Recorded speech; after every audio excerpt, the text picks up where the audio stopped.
Muito boa tarde a todos.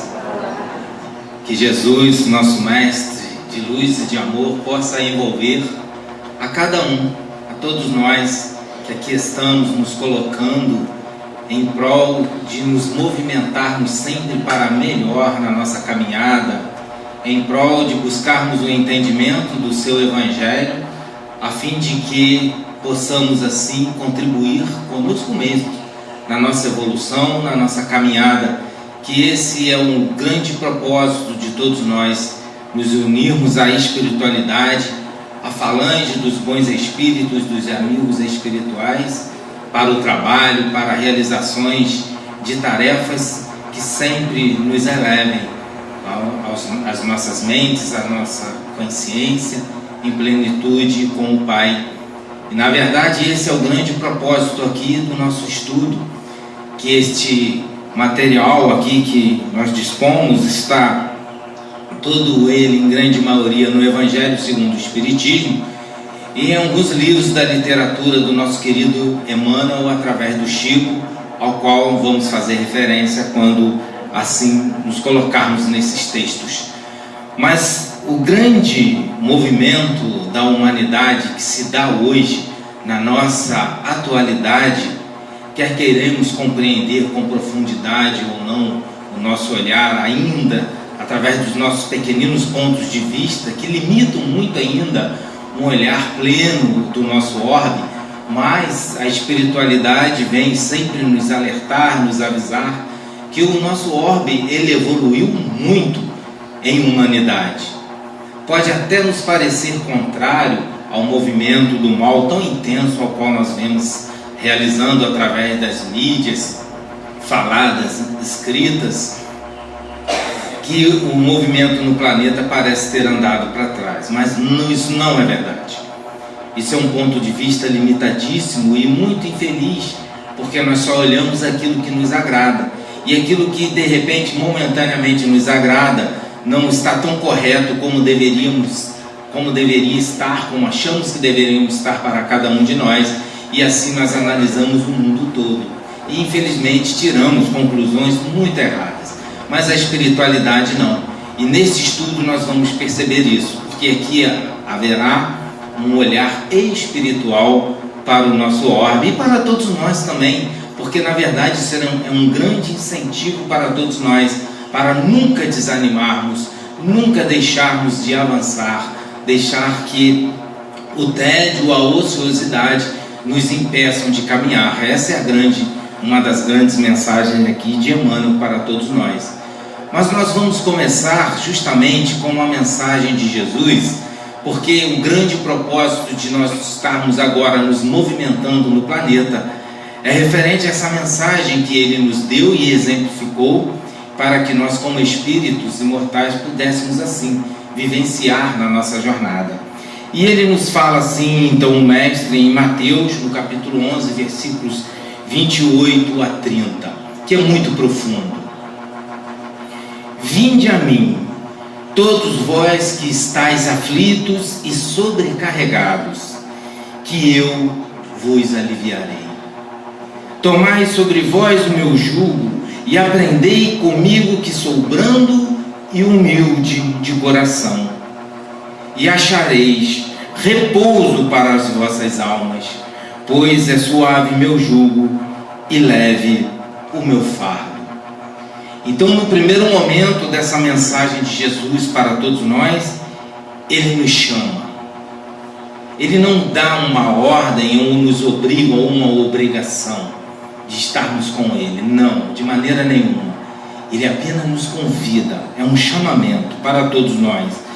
Mas ele se especifica ainda quando ele nos chama, quando ele nos diz assim, quando estamos aflitos, quando nós estamos sobrecarregados, estamos cansados de tanta luta, de tanto sofrimento, de tanta dor.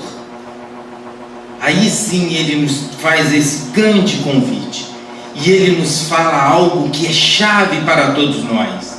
Eu, o Cristo, vos aliviarei. Ele não vai nos tirar o nosso fardo, ele não vai tirar nossa dor, ele não nos vai curar momentaneamente, não. Ele vai trazer um alívio, Ele vai trazer uma consolação, um refrigério diante de tantas dores, tantas dificuldades, tantas perdas ao qual nós, em humanidade, temos passado e passamos no decorrer dos séculos, no decorrer dos milênios. E Ele vai nos dizer assim: tomai-se então, Ele vai nos dar então essa indicação de como temos que receber, porque quando Ele nos faz esse convite, Ele nos chama, nos conclama ao alívio desse sofrimento, dessa dor. Ele também vai nos dar um parâmetro de comportamento emocional e mental. Ele vai nos dizer: tomai sobre vós, sobrecarregue com vocês, mesmo em todas essas aflições, essas dores, agora, o meu jugo. O meu jugo. O que é o jugo do Cristo? O jugo do Cristo é aquilo que nos direciona.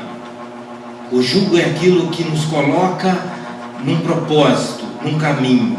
Virar à esquerda, à direita, ir à frente ou rodar. O jugo é esse direcionamento. E o direcionamento de Jesus para todos nós? O que seria isso? Vamos ver a explicação dos Espíritos mais à frente. E aprendei comigo então que através desse jugo, que é brando e humilde, porque eu sou brando e humilde. Jesus, Ele não é violento para conosco. Ele entende o nosso estado evolutivo, Ele compreende a dor que nós estamos passando, Ele compreende a aflição a qual estamos passando, mas Ele não impõe de maneira nenhuma, não nos violenta de maneira nenhuma para nos retirar dessa situação.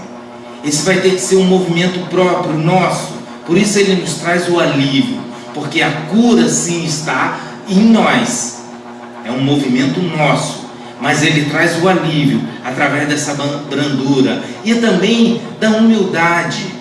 Jesus não é egoísta, não prepondera nele o egoísmo de estar querendo colocar sobre o seu jugo toda a humanidade ao seu bel prazer, ficar subjugado a ele, como algumas interpretações, muitos infelizes assim o fizeram. Não, de maneira nenhuma.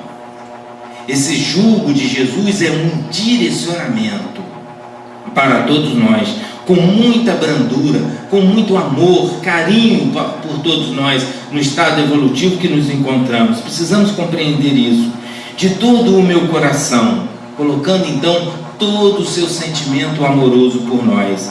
E achareis sim o repouso para as vossas almas. Suas almas então encontrarão esse refrigério, mesmo nesse momento desafiador da prova e da expiação que é necessário para todos nós. Jesus de maneira nenhuma, Ele fala sempre para nós: siga-me, mas siga-me com sua cruz, traga sua cruz consigo, não larga ela no caminho não. E a cruz é essas dores, essas aflições, o grande sacrifício, o grande momento onde estamos com sede. Lembra dessa passagem do Calvário? Ele estava com sede e lhe ofereceram vinagre para beber.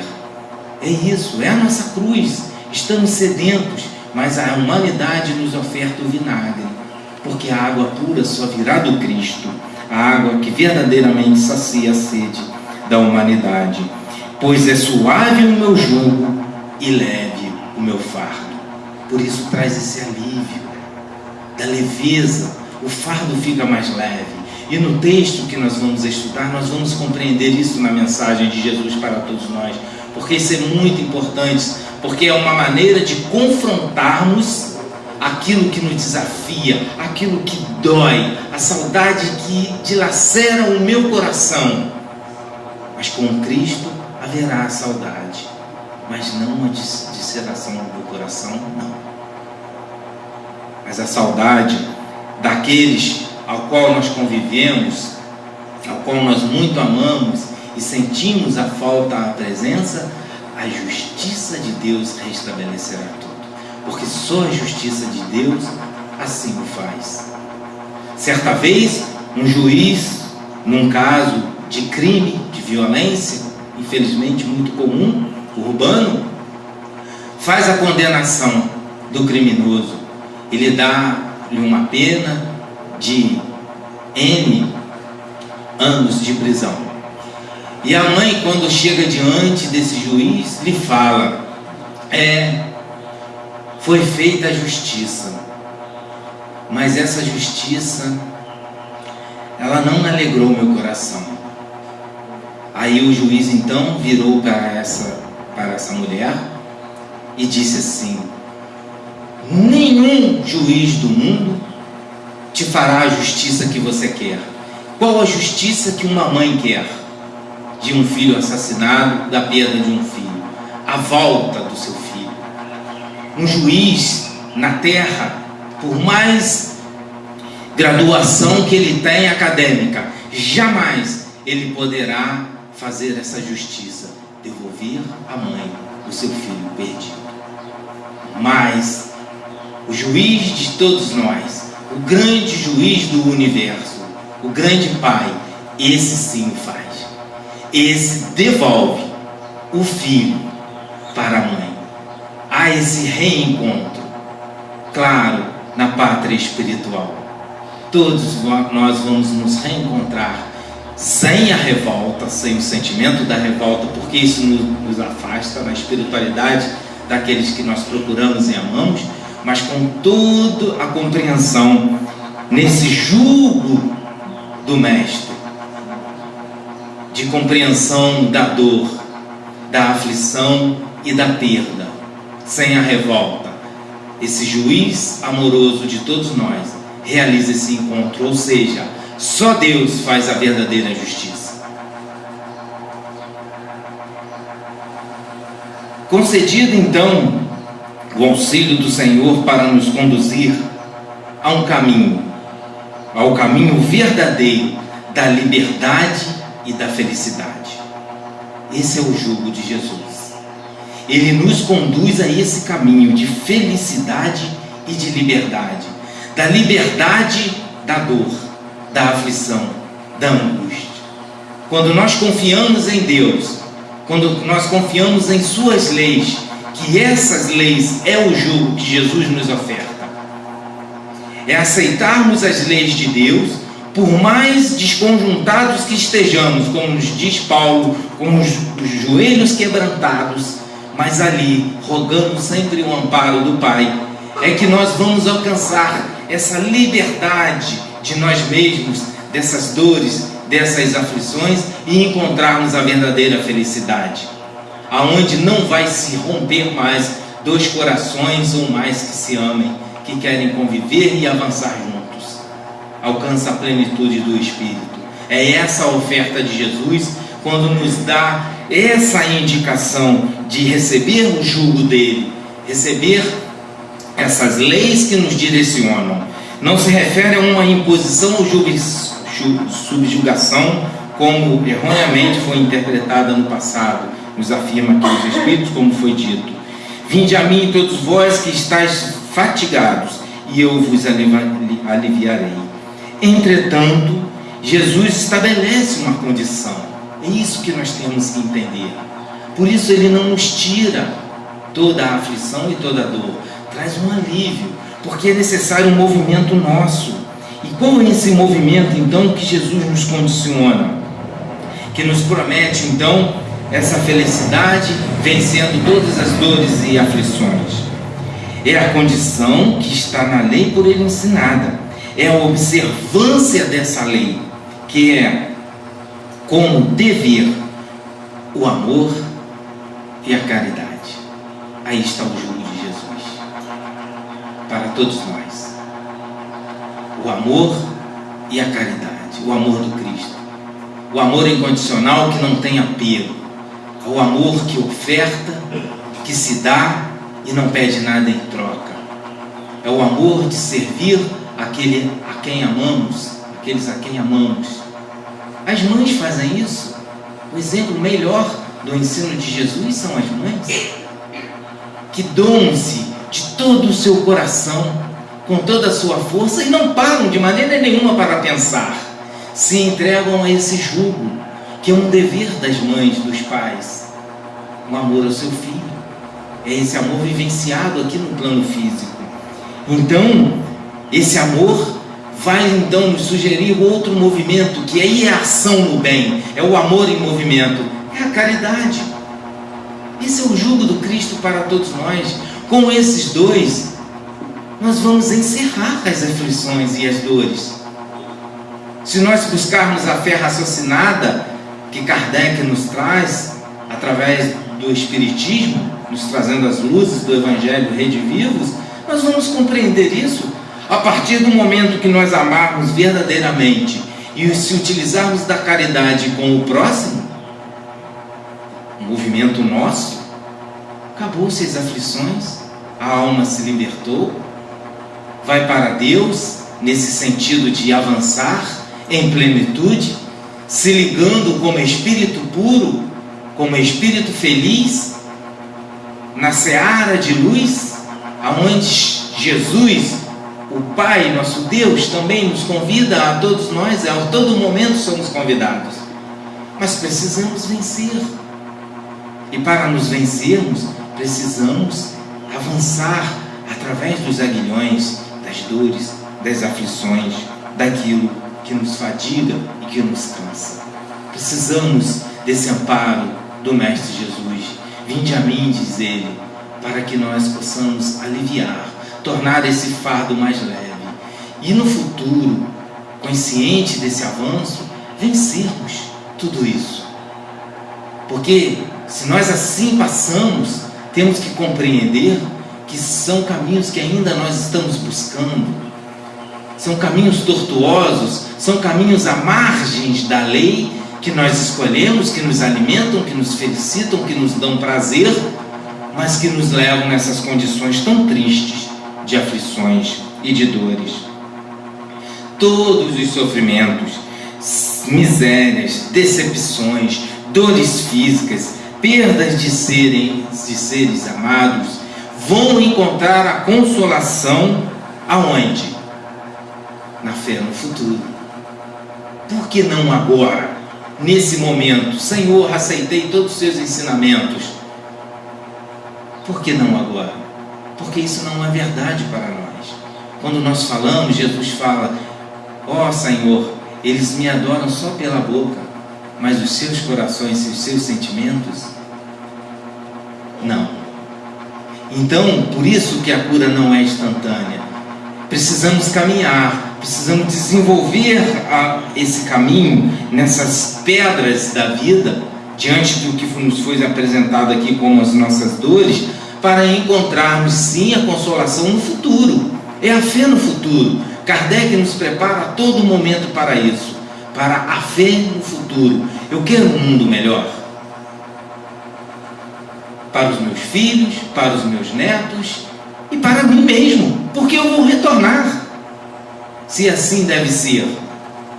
Então, quando eu quero um mundo melhor, eu quero um mundo melhor para mim, mas eu também quero um mundo melhor para os outros. Essa é a humildade. O orgulho, eu quero um mundo melhor só para mim e para os meus, para os outros em humanidade não. Isso é o orgulho doentio falando, é o egoísmo. Mas a humildade não. A humildade, nós queremos o melhor para nós e para todos aqueles que caminham conosco nesse orbe planetário.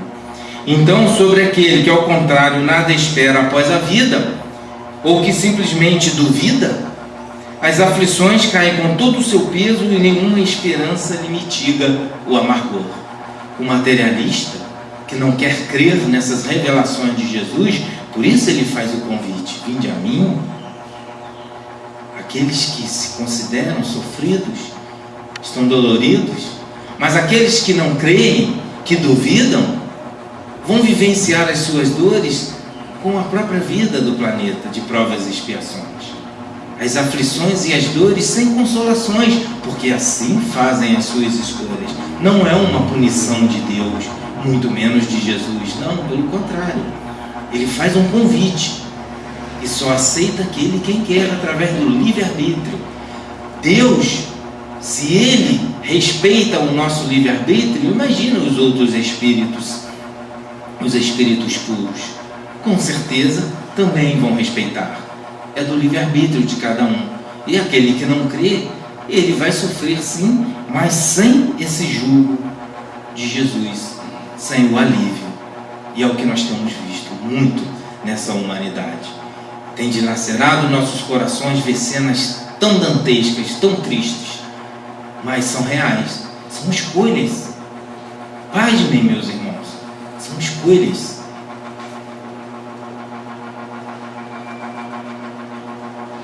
Com a chegada do cristianismo, com seu advento, Jesus então revela Deus.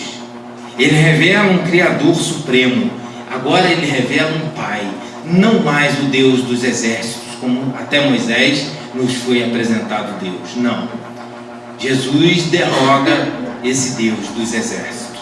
Agora é um Deus que é um Pai misericordioso e amoroso para com todos nós, que não exige dos crentes manifestações externas de devoção, aqueles sacrifícios horrendos que fazíamos outrora, em milênios atrás, antes de recebermos as lições do Cristo, onde ele então ali fala que antes de colocarmos as nossas oferendas no altar, irmos e nos pacificarmos com os irmãos do caminho. Ele faz toda a diferença para a humanidade. Ele traz essa mensagem renovadora, inaugurando então um novo ciclo de progresso espiritual. Renovou então as concepções de Deus no seio das ideias religiosas. Veja, ele não fala no seio da ideia do cristianismo, não. Ele vem para a humanidade. Jesus veio para todo o planeta, para mudar as concepções e ideias de todas as religiões, para que todas se alimentassem apenas só de um pensamento, do amor e da caridade. Essa é a lei. Essa é a lei que Jesus veio nos trazer e veio nos convidar a cumpri-la. O advento, a chegada do Cristo Consolador à humanidade, caminha então a toda a humanidade agora em outra direção, buscando agora a Deus aonde? Não mais no externo, não mais. Esse tempo passou. Agora tem que buscar Deus dentro de ti. O reino de Deus está em vós. Olha, não está nem aqui e nem acolá, está em vós, nos aclarando as nossas mentes, para que nós possamos compreender que é a nossa consciência em paz com as leis de Deus. Esse é o reino de Deus. Esse é o reino a todo momento que Ele nos convidou em sua passagem. Ele falava, é chegada agora a hora do reino de Deus. A boa nova chegou. Qual a boa nova? Que o reino de Deus está dentro de vós, em cada um de vós. E o Espiritismo então vem então colaborar com essa transformação da humanidade. Como? Nos clareando, esclarecendo as nossas mentes, através das mensagens dos Espíritos que viveram aqui na Terra, clareando-nos o comportamento moral e intelectual que temos e as consequências no mundo espiritual, nos revelando então assim as informações da vida futura, da vida do além-túmulo. Nesse sentido, vemos que o Cristo foi o iniciador da moral mais pura e mais sublime. Não existe nenhum espírito que trouxe essa moral para a humanidade, de pureza e de sublimidade. A moral evangélica cristã, então, há de renovar o mundo, aproximar os homens e torná-los irmãos em humanidade, que há de fazer, então, brotar de todos os corações humanos a caridade e o amor, o jugo de Jesus, a sua lei, a qual Ele nos convida a todo momento, estabelecendo entre os homens uma solidariedade então comum, de uma moral enfim que há de transformar a terra, tornando-a então morada de espíritos benévolos, espíritos bons. Olha o grande convite de Jesus, nós transformarmos a terra. Olha como o Mestre deposita em nós uma confiança de que vamos realizar. Isso é muito belo, isso é muito fortalecedor, encorajador para todos nós. Jesus nos convidando para o melhoramento de todo o orbe, nos dando as instruções. Vamos dizer os amigos espirituais na questão 625 do Livro dos Espíritos, quando eles nos orientam informando que Jesus é o tipo mais perfeito que Deus tem oferecido ao homem para lhe servir de guia e modelo. Que perfeição é essa? Ele mesmo nos explica, o próprio Mestre, ele nos diz: sede perfeitos, como perfeito é vosso Pai. E ele então, dentro da sua perfeição, no estado evolutivo que ele está, ele tem a missão de ser guia e modelo de todos nós, e ele o é com perfeição. Não tenhamos dúvida disso. Porque ele, sendo esse guia e modelo, ele é o guia, o que nos direciona, que nos dá as condições e que nos mostra o caminho, nos dando as diretrizes e nos convidando: vinde a mim, todos vós que sofreis e estáis aflitos. E seu guia, querendo guiar todos nós que estamos em sofrimento, em aflições, com nossas provas e expiações. E o modelo, o grande modelo a ser atingido, e nós vamos atingir. Esse é o grande propósito dele para com todos nós. E que modelo é esse? Da pureza, da plenitude com Deus. Nós assim vamos nos tornar, porque é assim que Jesus, ao Pai, que foi confiado a ele, a todas essas ovelhas, que nenhuma se perderá. Leve o tempo que for, o tempo é de cada um, a evolução é individual, é de cada um. Mas Jesus nos chama e nos convida sempre. Ele não veio de maneira nenhuma destruir a lei, muito pelo contrário, veio cumpri-la. E o cumprimento dessa lei é essa que ela nos traz: a lei do amor e caridade, do seu jugo, que é amar a Deus acima de todas as coisas e o próximo como a ti mesmo. E ainda traz a grande referência para todos nós: amai-vos como eu vos amei. Olha, guia, modelo, dando instruções, mostrando o caminho, nos direcionando, nos convidando, respeitando o nosso livre-arbítrio, ele abrando em seu convite, é humilde, não nos obriga a nada, não nos escraviza, muito pelo contrário, nos liberta. Jesus é o grande libertador da humanidade. E percebemos então que temos que nos transformar para melhor. Nós temos então que ter esse olhar para nós mesmos. Cada pessoa, com os recursos que se dispõe e onde estiver e como ela vive, como viva, tem condições de renovar-se espiritualmente, libertando-se do círculo vicioso do erro e do acerto. É um vício que nós estamos, nas nossas encarnações, prisioneiros de erros e acertos, erros e acertos, erros e acertos. Até quando? Indas e vindas assim, determinando então pela lei de causa e efeito.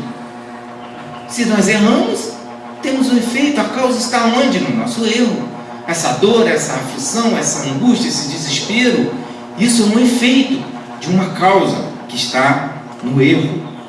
É preciso trabalhar então a vontade e empenhar-se no próprio esforço evolutivo, colocar a vontade como a grande diretriz de todos nós, ela raciocinando e alimentando então o desejo, a inteligência, a memória, a imaginação, tudo isso sendo controlado pela vontade, não o contrário, inteligência, desejo, memória ou imaginação controlando a vontade, não, aí vamos cair no erro.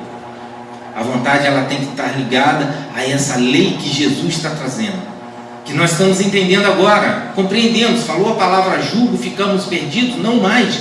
Amor e caridade. Então eu tenho que realizar o amor e caridade, como uma mãe para um filho, como os pais para os filhos, avós paternos, que sejam âmbito familiar, carinho, o amor. É isso que Jesus está nos convidando. Aí a nossa vontade direcionada sobre essa lei, vamos avançar. Nunca vamos retroagir. O crente então escuta o apelo do Mestre. Estamos todos nós aqui, estamos escutando a mensagem de Jesus. Vinde a mim, ouçamos a voz de Jesus, aclamar a sua voz pelos ventos. anotando abençoadas consolações, como temos visto na doutrina espírita. Todos as ouvem as palavras de Jesus. Muitos aqui presentes, como eu, aqui, já li várias vezes o Evangelho do Mestre Jesus. Conheço então as suas palavras, não são novidades para mim. Ao qual insiste para que a mente então inquieta e o coração atormentado lhe procurem então o regaço refrigerante. Perceberam? Ele está dizendo aqui: tivemos o conhecimento, tivemos acesso à palavra de Jesus, temos a literatura espírita riquíssima. São vários livros, só do nosso querido Chico são mais de 500 livros de mensagens que nos façam avançar, que nos colocam no caminho para que nós não erramos tanto, errar menos. Mas ele está dizendo aqui, nós estamos procurando tudo isso, então esse regaço que refrigera, procurando então a cura. Aí então Emmanuel vai nos falar no Fonte Viva: contudo, se é fácil ouvir e repetir, que nós decoramos a Bíblia e tudo mais, o vinde a mim do Senhor, quanto é difícil ir para Ele. Quanto é difícil ir. Ouvir, nós estamos ouvindo. Tendo acesso às suas palavras, nós estamos tendo acesso às suas palavras. Mas vai ser como ele disse ao Pai: só pela boca nós o clamamos? Será? Aqui as palavras do Mestre se derramam por vitalizante bálsamos. Entretanto, os laços da conveniência imediatista, o materialismo demasiadamente forte em nós,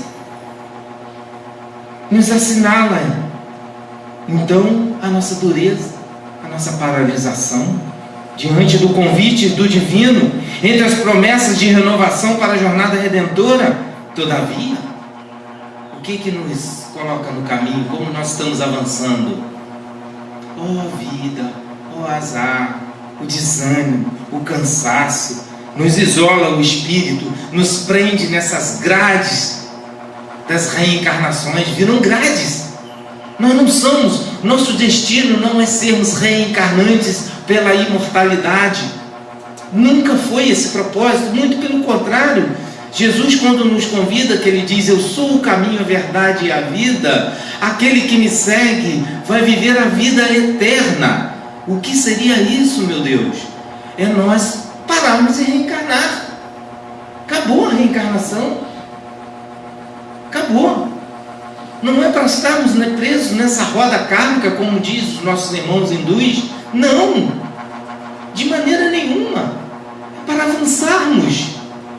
A reencarnação é para nós estarmos aqui e avançar, consertarmos os nossos erros, acertarmos o caminho, aceitarmos o convite de Jesus e ir para Ele. Mas o materialismo, o desânimo, a angústia, a dor estão me impedindo. Acolá o chamamento do alto ameniza as penas da alma desiludida, mas é quase impraticável a libertação dos impedimentos constituídos por pessoas e coisas. Eu estou aprisionado pelas pessoas, no campo emocional das paixões. Eu me aprisiono as minhas encarnações numa pessoa.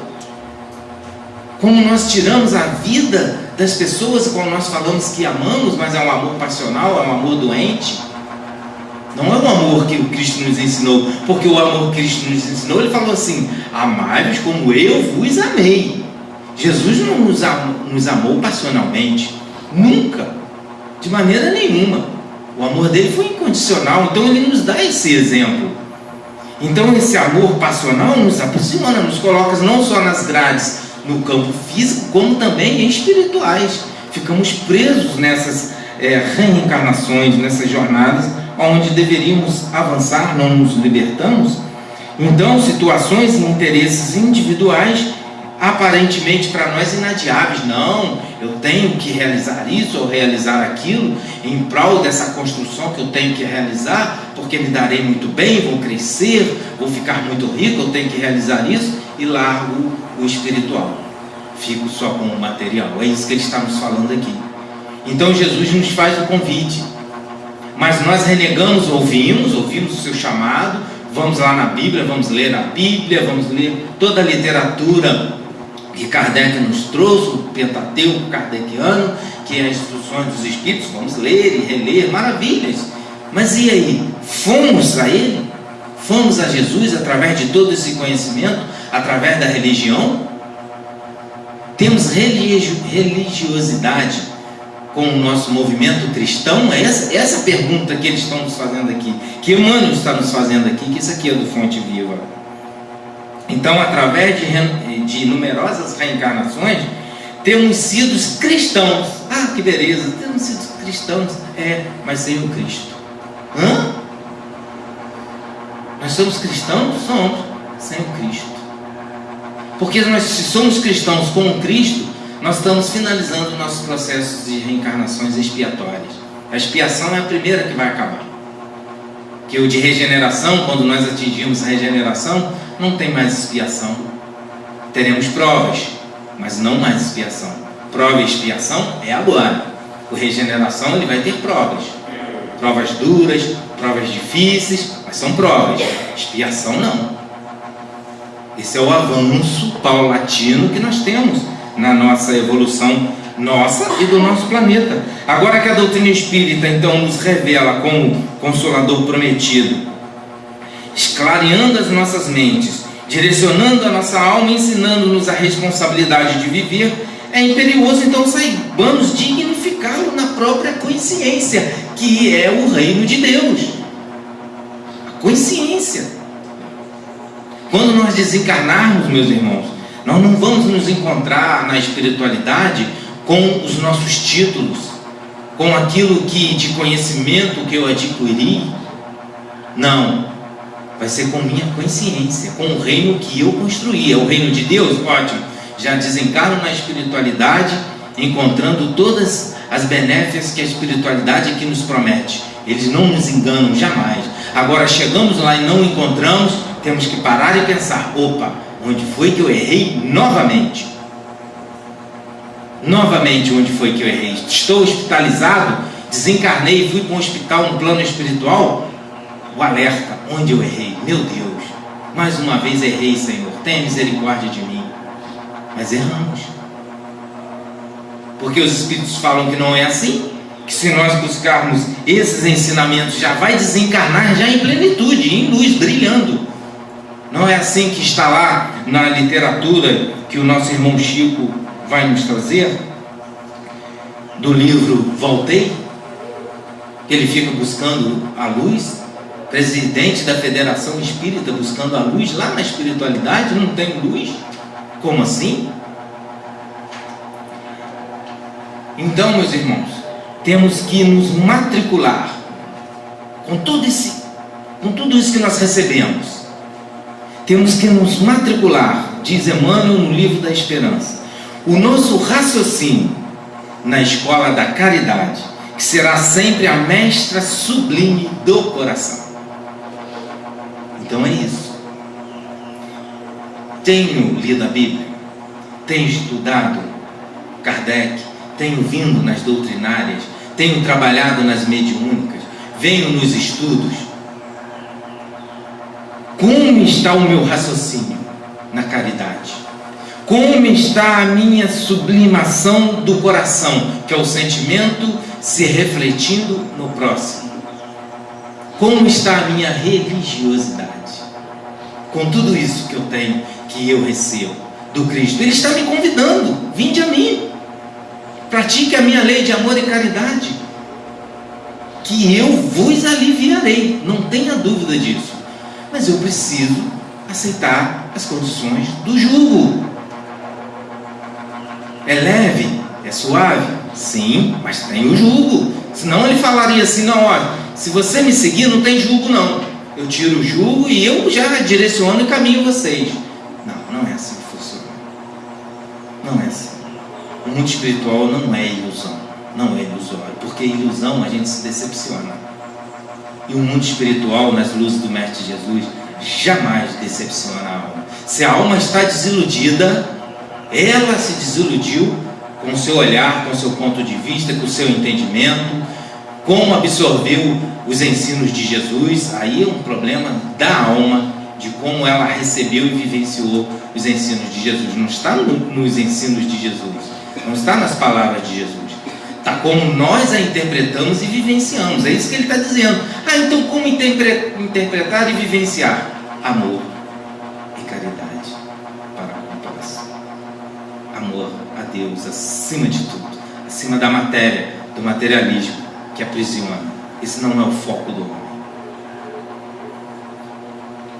Então, Jesus ali no finalzinho, derradeiro, já está para ser crucificado, para sofrer todo aquele calvário. Mesmo assim, ele vem, nos abraça e diz: eu vos enviarei um outro Consolador. E este Consolador, então, veio com o tempo previsto, clarear agora as nossas mentes, presidindo esse, então, o advento do Espírito Verdade. Qual o grande chamamento da doutrina espírita? Para todos nós. O chamamento da lei. Lei moral. Está lá no Livro dos Espíritos, Leis Morais. Está ali. Está ali, descrita. Pormenor. Tudinho está ali, todas as leis. O Espiritismo veio para isso. Lembra? Vai ensinar, vai relembrar tudo que eu tenho dito, relembrou. E vos ensinar muito mais, aprofundar agora. Sair da letra. É como nós fazemos quando nós nos alimentamos de um fruto saboroso. Uma laranja, uma banana, uma melancia. O que a gente faz? Come com casca e tudo? Não. Come a casca e joga o fruto fora? De maneira nenhuma. A gente descasca, joga a casca fora e come o fruto. Aquilo que nos alimenta, nos preenche fisicamente.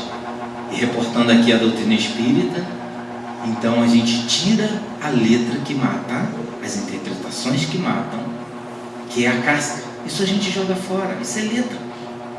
E a gente vai no âmago, vai no alimento, que alimenta a alma, que é o espírito da letra. Isso que a doutrina faz com a gente. Nos mostra, nos dá as leis. Ouçam os que têm ouvidos para ouvir, nos dizia o Cristo. E o Espiritismo fala assim, e vem abrir então o Espiritismo os olhos e os ouvidos, porque fala sem figuras e sem alegorias. Momento nenhum aqui eu usei alegorias. Foram falas diretas, porque é assim que a doutrina nos dá o material. Jesus, a grande porta. Kardec é a chave. É assim que Emmanuel define tudo isso. Dessa vinda do Consolador, prometido para todos nós. Então o papel de Jesus não foi um simples legislador. Ele veio cumprir as suas profecias, anunciando o seu advento.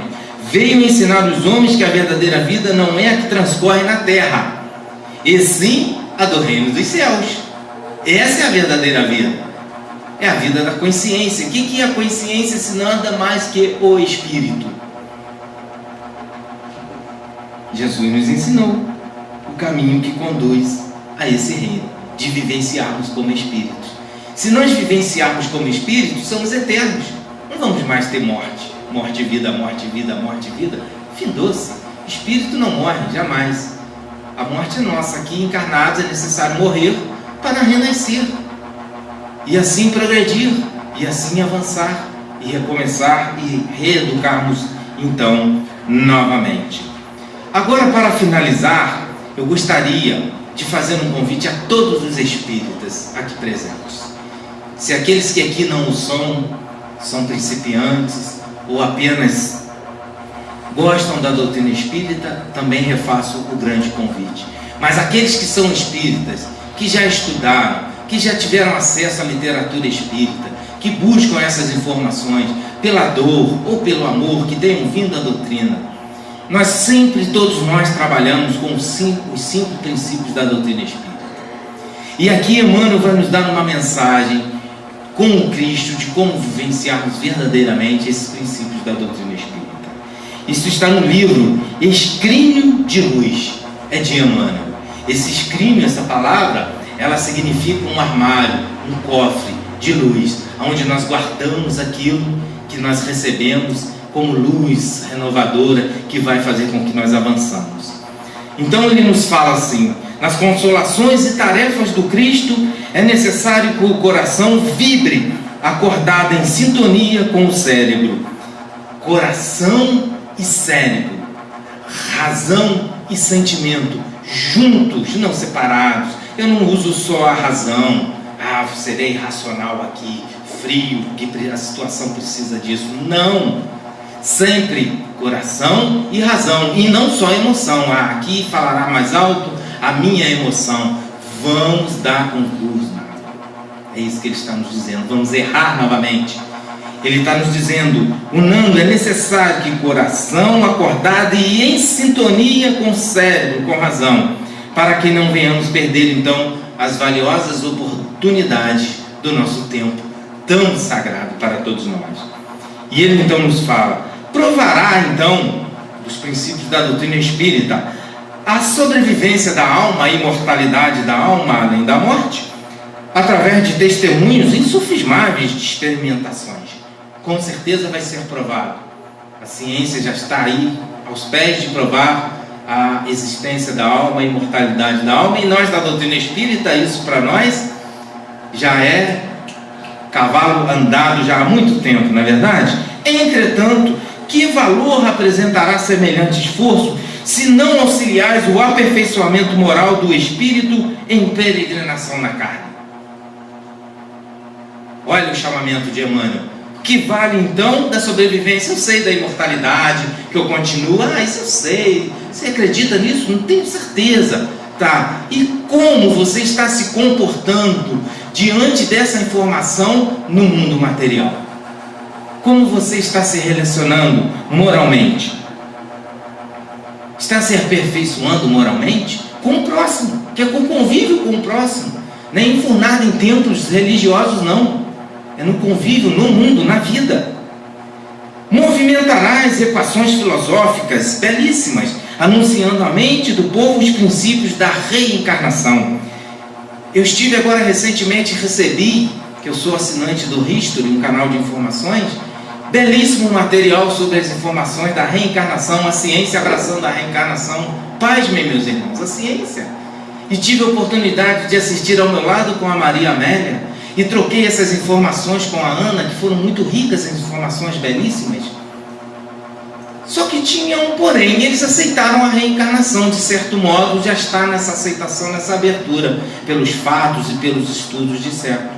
Mas eles tinham uma grande pergunta no final de toda a matéria, 1 hora, no final eles falam assim: só não entendemos para que serve a reencarnação. Não entendemos. Aí, contudo, nos dirá Emmanuel, adiantarão então seus acertos sobre essa filosofia da reencarnação, se não te oferece ao próximo os recursos indispensáveis à sublimação da vida interior, da busca do seu reino de Deus. Não te ajuda em nada, não te aprimora, não faz com que você corrija o dever que você errou, não faz com que você abrace, seja brando e humilde com aquele que você ofendeu, que você perdoe. Se nessa encarnação eu não conseguir perdoar, como Ana nos explicou muito bem na palestra de quinta-feira, eu não tenho nem tempo para isso, de perdoar numa encarnação que me ofendeu, eu guardo aquela mágoa por toda a minha reencarnação, pela minha vivência, porque tenho outros afazeres, outras coisas a cumprir, a vida está me chamando, esqueço, não perdoo.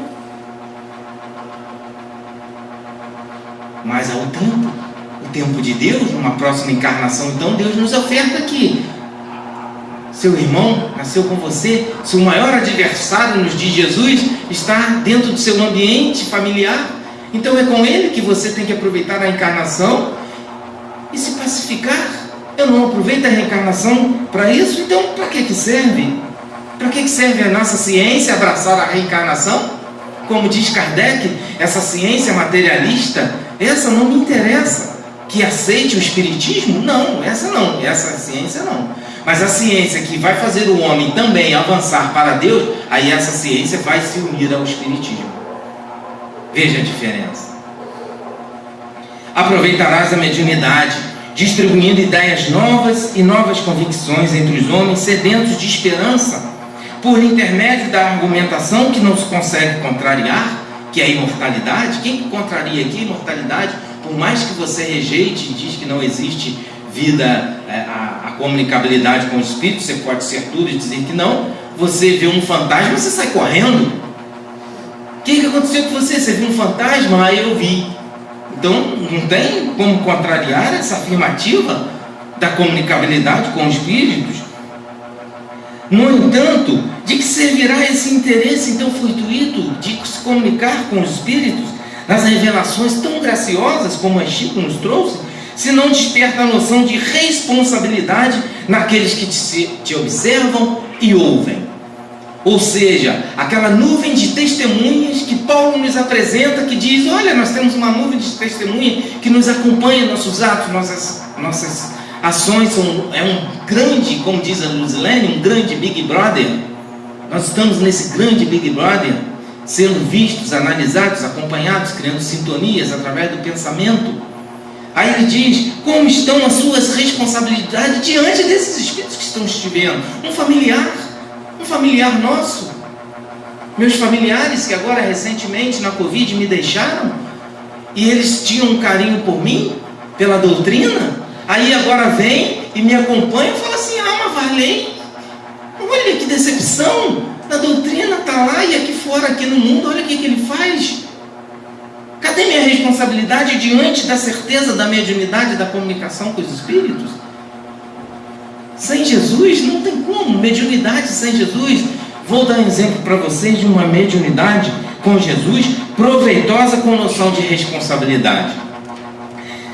Certa feita, Chico, num dos seus trabalhos, ali de milhares de pessoas, esse está num documentário, agora saiu fresquinho, recente, 2023, de um canal de streaming chamado Star Plus, 2 documentários separados sobre o Chico Xavier. Num desses documentários, Chico está em atendimento, em torno de 7 a 14 mil pessoas, pasmem, Chico atendendo essas pessoas. Chega uma senhorinha, com um olhar caído,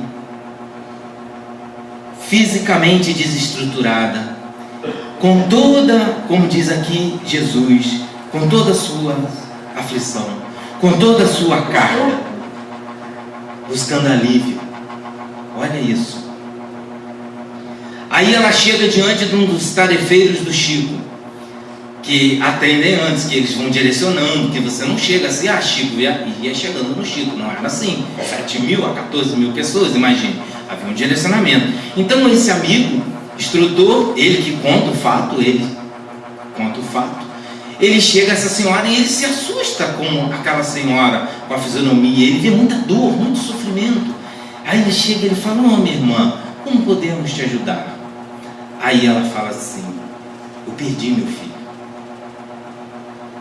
Meu filho, um jovem de 18 anos, saiu com os amigos, foram na praia, estavam a brincar de pular das pedras e não retornou mais. Uma perda dolorosa. Não tem nome. Essa dor para as mães não tem nome.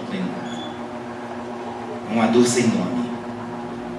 E ele então fica muito condoído. E ela fala assim: eu vim aqui para falar com o Chico. Mas tinha muita gente. Era quase impossível naquele momento você chegar ao Chico. E ela fala: eu vim aqui para falar com o Chico. Porque se eu não conseguir, eu também não voltarei para casa. E ela então abriu a sua bolsa e havia uma caixa de remédio. E ela foi, puxou a caixa de remédio e mostrou a ele. E tinha, no lugar dos remédios, um frasco transparente. Estava cheio de chumbinho. E então Chico se aproxima. Olha a mediunidade do Chico. Chico se aproxima e fala para ela assim: minha irmã, o seu filho está aqui. Marcelo, ele está aqui presente, está te olhando carinhosamente, mas ele não está só, ele está acompanhada pela avó dele, a avó dele que muito te ama, que foi sua mãe aqui na terra, a dona Ambrosina. A mulher arregalou um olho, o seu olhar caído se levantou, ficou com aquele olhar vidrado em Chico.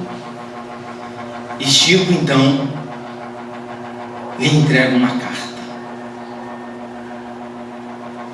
E ela então coloca a mão na bolsa, tira o frasco, se encaminha à lixeira mais próxima e joga na lixeira. Abraça a carta fortemente no peito, a segura, olha para o tarefeiro e diz: vou voltar para casa, que meu filho está vivo. Aliviou a dor dessa mãe? Pergunta a todos vocês. Trouxe consolação? Lhe tirou-lhe a saudade? Não. Saudade de uma mãe? Eu vos aliviarei. O fardo você vai ter que carregar. Ele é leve. Ele vai se tornar mais leve. Não se tornou para ela?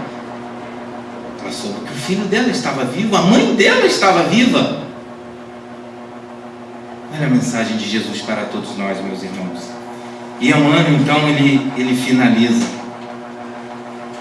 Ele nos finaliza a mensagem, então, da seguinte maneira: entretanto, temos que trabalhar, temos que sairmos da ociosidade, do êxtase inoperante. Não se abririam as portas do grande além para que o homem se infantilizasse na irresponsabilidade ou na inconsequência. Não. O Cristo é ponto de equilíbrio em nosso reencontro. Espíritos que aqui estão, todos nós, desencarnados e encarnados, todos nos achamos em degraus diferentes da escada evolutiva. Sem Jesus, estaríamos confinados à sombra de nós mesmos, e sem o seu jugo, que é a disciplina do seu evangelho de luz e amor e caridade, com todas as pompas de nossa fenomenologia convincente e brilhante, não passaríamos de consciências extraviadas e irrequietas a caminho do caos. Muita paz, meus irmãos.